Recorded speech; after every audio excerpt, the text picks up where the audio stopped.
Okay, so sagutin natin yung tanong ni Bossing. Boss, anong nilagay mo?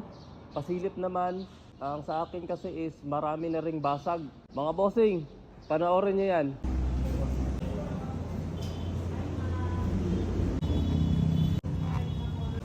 Muna akong ginayon guys, pag brand nyo pa kailangan ni pa fiber coating nyo ni. No? So guys, kahapon is pumunta ako sa Motorstar branch. Then nakita ko yung GPR 250 na color green. Then binidyohan ko talaga para maipakita sa inyo na kapag bumili kayo ng brand new na GPR is wag nyo talaga agad pa upuan ang dito na side. Kailangan nyo talaga na fiber coating yan.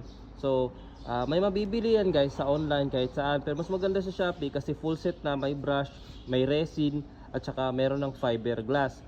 Dapat i-apply nyo agad yon sa labas man o sa loob para iwas talaga crack kasi sobrang lambot nito. Ito guys is nakaano na to, naka-resin na, tapos naka-fiber, kaya sobrang tigas na, hindi tulad ng nasa video na kung pipisilin mo dito banda, ang lambot.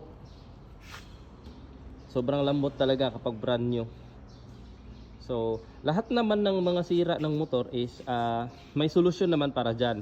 Huwag nyo lang pansinin tong seat cowl ko kasi matutulis yung puwet ng mga backride ko.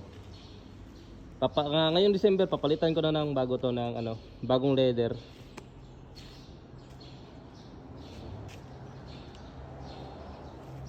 Pogi pa rin ang motor natin, oh. Kahit repo lang guys, repo. Tapos 2 taon na sa akin. Mini-maintain ko lang talaga yung looks niya. So yun lang mga boss, ride safe po sa ating lahat.